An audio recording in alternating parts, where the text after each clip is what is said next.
Welcome to the deep dive. Today we are plunging into a really fascinating and frankly essential topic. High conflict personalities, HCPs for short. Mhm. We've got some great source material here, and our mission today, well, it's pretty simple. We want to give you a kind of early warning system. Right. We're going to unpack what makes these individuals tick, the different types, and really why recognizing them is so crucial. Crucial for protecting ourselves, right, from potentially significant trouble. Exactly. We want to equip you with practical knowledge, how to navigate those, let's say, tricky interpersonal waters. Okay. So we're drawing on a pretty comprehensive look at this, trying to distill the key patterns and maybe offer some initial strategies, for spotting them and dealing with them. Okay, let's unpack this a bit then. Our sources, they point out there are roughly 5 types of people, Right. around 10% of the population, which, wow, that's a significant number, It really is. who can seriously impact your life negatively. I mean, we're talking damage to your reputation, self-esteem, career. Even finances, health, your sanity. Yeah. The stakes feel pretty high. They are. And what's fascinating here, or maybe important, is the distinction. It's not just anyone with a personality disorder who's an HCP. Right. That's a key point. Yeah. What really sets HCPs apart is this tendency, this pattern of blaming others. They always find a target of blame. Always externalizing it. Exactly. And crucially, they don't look inward. There's a real lack of self-reflection. They just don't see their part in things. Which, makes resolving conflict with them basically impossible. Utterly impossible. Yeah. They can't learn from mistakes if they don't think they make any. So we're focusing on that overlap, right? People who have both these high conflict traits and characteristics of a personality disorder. That's the intersection we're looking at. It's that specific combination that often leads to the really destructive patterns. Okay. But there's some good news. Maybe. Well, the good news, if you want to call it that, is that understanding this helps. Learning to recognize them, maybe avoid them, or at least deal with them more effectively. Can save you a mountain of trouble. Precisely. Protect those vital parts of your life we mentioned. And the key to spotting them, it lies in how predictable they are. That seems counterintuitive given the chaos they cause. It does, doesn't it? But yeah, Yeah. despite the chaos, HCPs tend to operate within a surprisingly narrow range of thinking, feeling, and behaving. So their reactions are actually more foreseeable. More foreseeable than the average person's, yes. Once you know what to look for, the patterns become clearer. Okay, here's where it gets really interesting for me. The sources highlight 4 key characteristics, kind of red flags for spotting HCPs. Yeah, these are the big ones. All or nothing thinking, Black and white, no gray areas. unmanaged emotions, Yeah. like really intense feelings taking over. Exactly. Emotions dictating reality almost. Then there's that constant preoccupation with blaming others. We keep coming back to that blame piece. It's central. And finally, what's described as extreme behavior, things that just seem way out of proportion. And these aren't just like occasional bad days, right? These are persistent patterns. That's the key difference, persistence. It's vital to recognize these danger signs early. There's even a more detailed list in the source material. Oh, yeah. Yeah, an appendix with 40 predictable behaviors. It really drives home how patterned their responses can be. 40. Okay. Now, a really crucial warning here, something the sources stress. Yes. Whatever you do, never tell someone you suspect they're an HCP or have a personality disorder. Absolutely not. That's like painting a giant target on your back. You'll become their primary target of blame. Instantly. Hmm. And potentially for a very long time. It's perceived as a massive attack. Okay, good to know. So why is this knowledge becoming, well, more important now? A couple of reasons, really. First, there's some evidence suggesting the prevalence might actually be increasing. Really? Why would that be? We can maybe touch on theories later, but it's a concern. Second, their conflict style is just so different.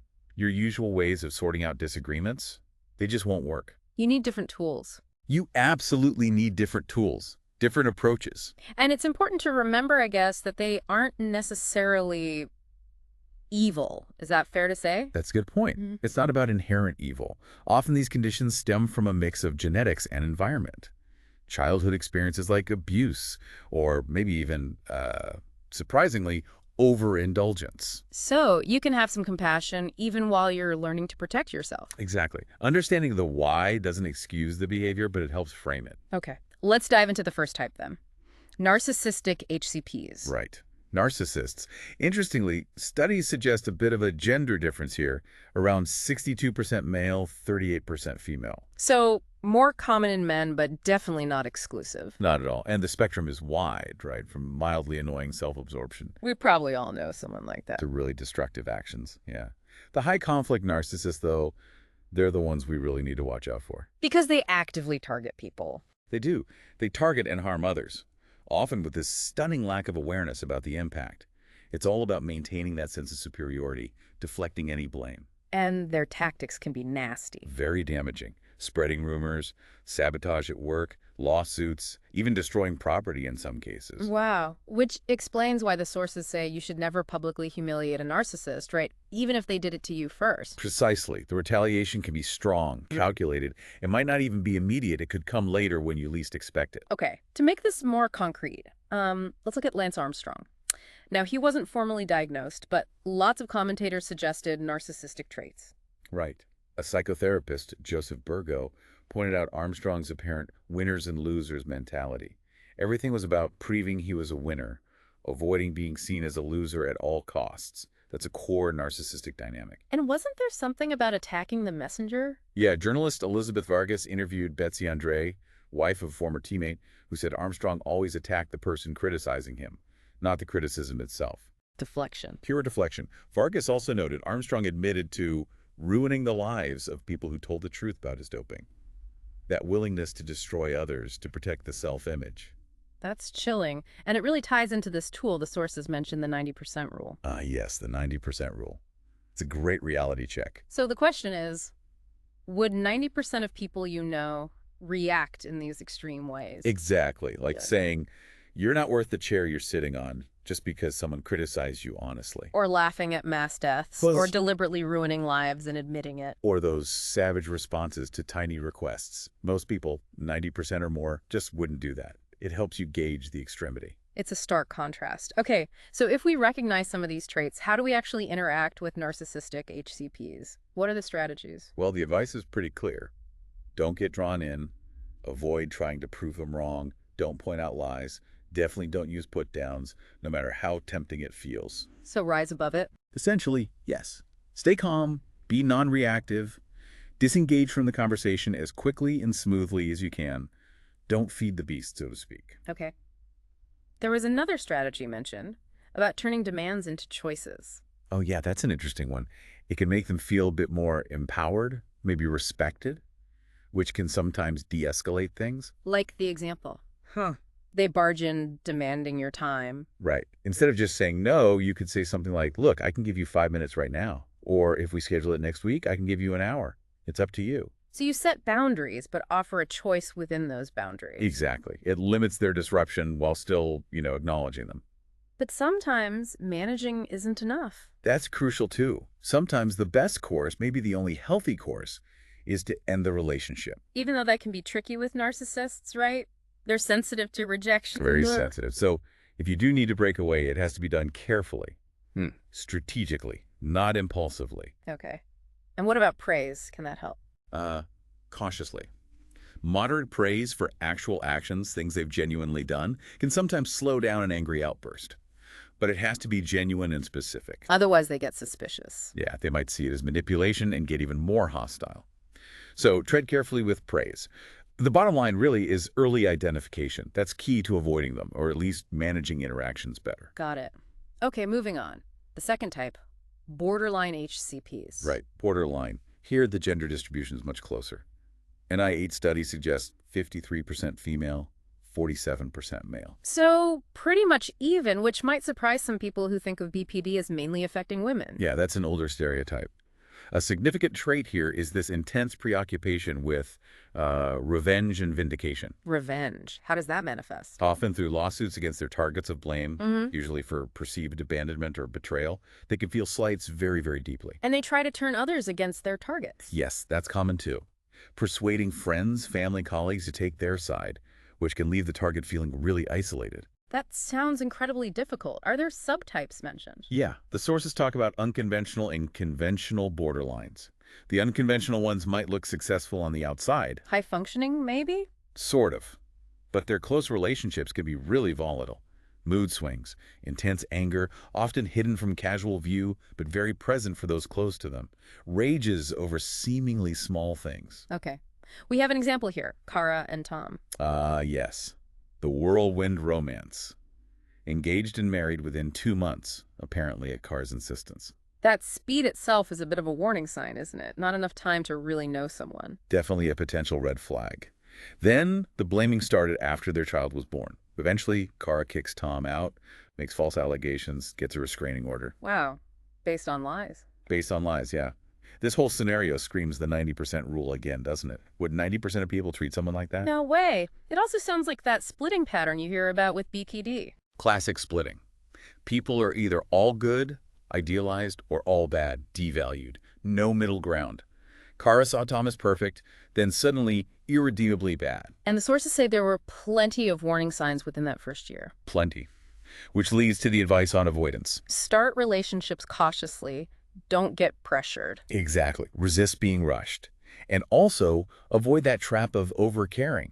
Don't promise to solve all their problems. Because that sets up an unhealthy dynamic. Totally. It creates dependency, leads to burnout for you, and often ends in resentment when you can't fix everything. Okay. There's also a workplace example, Michael and George. Right. Michael showing hostility, sending false negative emails about George to the whole team. Again, that extreme reaction to a perceived slight. Just creating drama and division. Yeah. The supervisor had to step in. It shows how disruptive these patterns can be professionally. People might quit, tensions simmer, someone might get fired. It causes real damage. And that example email from Meg, wow. Perfect illustration, isn't it? All or nothing thinking, intense blame, just dripping with it. Which brings us to a communication technique, BIF. Yes, BIFF. It stands for brief, informative, friendly, and firm. It's a great way to respond to hostile or blaming communications. So keep it short, give necessary facts, maintain a neutral or friendly tone, and state your position firmly without getting defensive or emotional. Exactly. Maria's response in the example, using BIF, shows how much more effective that is than getting drawn into the drama. Okay, very useful. Let's move to the third type, antisocial HCPs. This includes sociopaths and psychopaths, kind of related terms for our understanding today. Right. For understanding the core traits, grouping them helps. Prevalence is estimated around 3–4% of the population. And a big gender difference here, 74% male, 26% female, according to the stats. Yes, quite significant. The key traits are manipulativeness, a real lack of remorse, and targeting others for personal gain. And psychopaths are considered maybe more extreme. Often, yes. About 1% of the North American population might fit the description of a psychopath, often showing more pronounced cruelty and manipulation. But the underlying antisocial pattern is the common thread. Okay. The example of Paul and the church donations is quite something. It really is. His past conviction for armed robbery, then this fake fundraiser for a cousin who didn't exist. Exploiting trust. Cleverly exploiting normal human trust and compassion. These cons are often quick, too, with some manufactured sense of urgency to pressure people. And Ted Bundy, meeting him on a crisis hotline. Yeah, Anne Rule described him as a sadistic sociopath, but she initially never felt threatened. It shows how well they can mask their intentions, appear charming even. That's deeply unsettling. Then there's Bernie Madoff. A different kind of antisocial behavior, but devastating nonetheless. The massive Ponzi scheme, billions lost. Even if he expressed some regret later, the core inability to stop the harmful behavior, the disregard for the impact. Right. Even on his own family. It's a stark example. And these individuals can be found anywhere, right? In many professions. Yeah, absolutely. Particularly in roles where they can exert dominance, manipulate systems or people. Spotting them sounds hard, though, if they're good at hiding it. It is challenging. They invest a lot in their disguise. They often target people who are naturally trusting or helpful. Are there any subtle signs, then? Sometimes. Behavior that seems too good to be true, overly charming or helpful right away, or, conversely, needing excessive help very early on, playing the victim to hook you in. Okay. The sources introduce another method here, WB. Yes, the WE method SM, for evaluating requests, especially for help or money. W is 4 words. Don't believe everything you hear. Check things out. Right. Be wary of extreme claims, trust me lines, stories that are supposedly top secret. E is for emotions, your emotions. Pay attention to your gut feelings. Definitely. Feeling overly excited about a get-rich-quick scheme, feeling unwarranted fear, feeling stupid for doubting someone who seems so nice, feeling isolated from your usual support system. Those are all warning signs. And B is for behavior. Watch their actions. Do they ask for dangerous or unreasonable things? Can they not take no for an answer? Do they push boundaries really fast, try to isolate you, have unexplained absences or totally unrealistic excuses, especially at work? So words, emotions, behavior. It's about looking at the whole picture. Exactly. And the core advice, Yeah. be prepared to say no. Don't be overly helpful to the point of vulnerability. Trust your gut. Going back to Paul's case at the church, that splitting dynamic again. Some people defending him fiercely, others deeply skeptical. Intense emotional splitting. It shows the chaos an antisocial HCP can inject into a group. Most organizations would probably cut ties quickly to avoid the risk. But maybe not a church with its mission. Right. Some organizations, like churches, might feel a mission to welcome people with troubled pasts, which can create vulnerability. So if you have to deal with an antisocial HTP, what's the approach? CARS method SM. Yes, CARS, connect, analyze, respond, set limits. But with antisocials, the connect part needs adjusting. How so? Empathy might be wasted or even used against you. Focus more on matter-of-fact respect and attention. Keep it businesslike. Okay. Then analyze choices. What options do you have? Respond briefly and accurately to any misinformation using BIFF. Right. Don't get drawn into arguing. Just correct the facts calmly. And set limits. Be very clear about expectations and consequences. Involve outside support or authorities if necessary. And like with narcissists, breaking away needs care. Definitely. Rejection can trigger dangerous reactions in some antisocial individuals. Plan it carefully. Okay, fourth type. Paranoid HCPs. Paranoid. Important distinction first. Most people with paranoid personality disorder aren't necessarily high conflict. They might be suspicious, but they don't automatically target blame outwards in that HCP way. So the HCP version combines the core HCP traits, the blame, the all-or-nothing thinking, with those paranoid personality traits. Exactly. Suspiciousness, expecting harm, doubting loyalty without cause, reading hidden threats into things, holding grudges, perceiving attacks, all filtered through that high conflict lens of blaming a specific target. And there are subtypes here, too. Yeah, basically those with just the paranoid personality disorder traits driving the HCP behavior, and those where the paranoia might be linked to another condition, like depression or bipolar disorder, which adds another layer. The example of the neighbor, Albert Lassiter, it's terrifying. It's an extreme case, but it illustrates the potential danger tragically well. Unfounded suspicions about his neighbor and grandson conspiring against him. Based on really minor things, like a gate being left open. Exactly. Minor occurrences blown way out of proportion, leading to police calls, confrontations, and ultimately him shooting them. Imagine danger leading to very real violence. It shows how detached from reality the paranoia can become. And how dangerous that can be when combined with high conflict patterns. Then there's the coworker example, Monica. Less violent, but still disruptive. Right. Her constant harassment complaints, believing colleagues were talking about her, accusing her boss, Joe, of sabotage. Claiming her purse was stolen, that she was being followed. All unfounded. Classic paranoid thinking patterns leading to conflict. It ultimately got her fired, and then she sued. You see the HCP traits again. All or nothing thinking, everyone's out to get me, unmanaged emotions driving her beliefs, extreme behavior in making repeated, unfounded accusations. So how do you spot paranoid HCPs? What are the clues? Again, look at words, emotions, behavior, words. Extreme suspicion, constant accusations, emotions. You might see visible fear in situations most people find normal. Or you might start feeling fearful because of their intense paranoia and actions. Their fear is contagious? It can be. Or their actions driven by fear make you fearful. Behavior. Confrontations because they feel threatened or disrespected. Maybe odd behaviors related to their specific fears, like constantly checking locks or claiming unusual negative things keep happening to them. And avoiding them. What's the strategy? Maintain emotional distance. Don't get drawn into long discussions about their conspiracy theories or dangers. Acknowledge their feelings. That sounds frightening. Exactly. That sounds unusual or frightening. Acknowledge the feeling without agreeing with their interpretation of why they feel that way. And definitely don't try to convince them they're wrong or crazy. Absolutely not. That will just make them suspicious of you. You'll become part of the perceived conspiracy. And don't get involved in any schemes they might have against others they suspect. Stay out of it. Okay. Dealing with them, if you must. Ours again? CARS again, adapted. Connecting is that empathetic listening. Using those phrases like, I can see how you feel. That sounds frightening usual. Analyze options without confirming their fears. Right. Talk about potential next steps or choices without validating the paranoid premise. Responding to misinformation.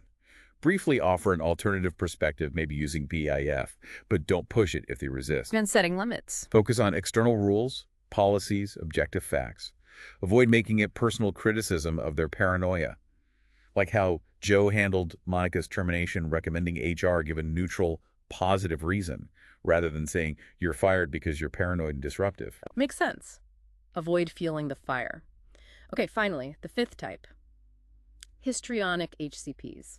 The dramatic, accusatory type. Histrionic. Their main motivation seems to be a deep fear of being ignored. This drives attention-seeking behavior. And in the HCP version, this involves dramatic stories about targets of blame. Exactly. They aren't just dramatic, they are dramatic about someone specific they're blaming. They often portray themselves as victims, gaining sympathy. And they can get other people involved. Negative advocate. Yes, they can be quite persuasive, pulling others into their drama who take their side without really knowing the full story. They can even convince authorities like judges or mediators of bad behavior that was minor or never even happened. Being extremely upset is almost routine for them. Okay. The prevalence is lower, maybe 1.8%, but many people might have some traits. That's right. The full disorder is less common, but the attention-seeking dramatic traits are seen more widely. The loss of parental rights example is incredibly sad. It's heartbreaking. A mother diagnosed with histrionic personality disorder. Poor insight, impulsivity, mood swings, constant drama, needing to be noticed, exaggeration, rash decisions, even suicide attempts. And despite years of therapy and intervention, Despite Herculean efforts by social services, the court found she couldn't safely care for her 6 children. Parental rights terminated. It highlights how deeply ingrained and difficult to treat personality disorders can be. and often linked with substance abuse, too, as a Right. coping mechanism. Very often, yes. And the tragedy is immense, especially for the children caught in that instability. Then there's the Duke Lacrosse case, a very public example. Right. Unfounded rape allegations, fueled by what appeared to be histrionic tendencies in the accuser. Massive media frenzy, reputations destroyed. Until the inconsistencies came out and the charges were dropped. Exactly. The Attorney General eventually admitted there was no credible evidence. The DA was even disbarred. It just shows the immense harm that can be caused by these dramatic, unfounded accusations when they gain traction. So, if you're the target of blame, how do you get help? Especially if others, like counselors or lawyers, don't understand HCPs. That's a real challenge. Some counselors aren't trained in personality disorders, particularly the more difficult ones like paranoid or antisocial, which don't respond well to traditional talk therapy. And might even get hooked by the HCP. It happens, they hear the dramatic story, feel sympathy, and might end up blaming the actual victim. So you need to be discerning. Look for therapists trained in specific modalities like DBT, schema therapy, CBT. Interview several. And lawyers. Lawyers who handle high-conflict divorces, employment disputes, etc., often have experience with this kind of behavior. Look for relevant experience and good referrals. How should you explain the situation to them? Calmly. Focus on patterns of harmful behavior, not just isolated incidents. The source suggests structuring it. Maybe the 3 biggest problem patterns. Like in the university employee example, Angelica. Exactly. She identified 3 patterns for Dr. Rogers. Anger outbursts, taking credit, maintaining a false image. Then for each pattern, have 3 or 4 strong, concrete examples. So 3 theories, 3 patterns, 3 examples each. The 3 threeses. That's the framework suggested. It shows repetition and the damage caused, making it harder to dismiss as just personality clashes. And remember, don't waste energy on people who refuse to understand or who blame you. Focus on finding supportive people. Good advice. Okay, this leads us towards the end, to the HCP theory. Why these personalities exist? Why might numbers be increasing? It's speculative, of course, but interesting. One idea is that the wiring for high conflict traits, extreme behaviors, black and white thinking, might have actually been an asset in harsher times, like wartime. Survival might have depended on it. But in peaceful, civilized societies, those traits become disruptive. Exactly. They might only be disorders in our current context. The theory suggests prevalence might fluctuate with social organization, maybe increases during times of upheaval. Like now, with rapid technological and social change. Possibly. Add to that the influence of media, 24/7 emotional news cycles, extreme reality TV dramas starting around the 90s. Maybe that's inadvertently training some people, especially kids, that this is normal or effective behavior. So managing HCPs is maybe a sign of a successful civilization? That's one way to look at it. Interestingly, while disruptive, maybe HCPs sometimes play a role in challenging rigid structures, like income inequality, or unstable ones like the early internet. Like the Steve Jobs example, often described as narcissistic, definitely disruptive, but an innovator. Right. His extreme behavior was apparently managed to some extent by those around him, allowing the innovation to happen. It's complex. And understanding their core fears helps too, right? Definitely. Narcissistic. Fear of being seen as inadequate, a loser. Borderline. Fear of abandonment, antisocial. Fear of being dominated or humiliated. Paranoid. Fear of betrayal, histrionic. Fear of being ignored. Knowing that fear helps understand the motivation behind the behavior. Okay. And finally, there are some self-reflection questions for listeners. Yes. Tailored to each type. Do you constantly feel drained around someone? Walk on eggshells? Feel a sense of danger? Is there constant drama? Questions to help you reflect on your own relationships and see if any of these patterns resonate. Right. So to wrap up our deep dive today, the key takeaway is that HCPs aren't random chaos. They have specific, predictable patterns. Exactly. Different types, different motivations, but recognizable traits. Awareness is absolutely the first step to protecting yourself, building that early warning system. Remember the 90% rule as a quick check. And those 4 key characteristics: all or nothing thinking, unmanaged emotions, blaming others, extreme behavior. Those are your initial identifiers. And keep the CARS and BIF methods in your back pocket for interactions if you can't avoid them. Our final thought for you, the listener, is really to take a moment. Consider the dynamics in your own life, your own relationships. Do any of these patterns feel familiar? It's worth reflecting on. This exploration today is just a start. Maybe review those 40 predictable behaviors if you can access them. Look for more resources. Mull over those self-reflection questions. Because understanding these dynamics, well, it's just invaluable for navigating life and relationships more effectively, for your own well-being.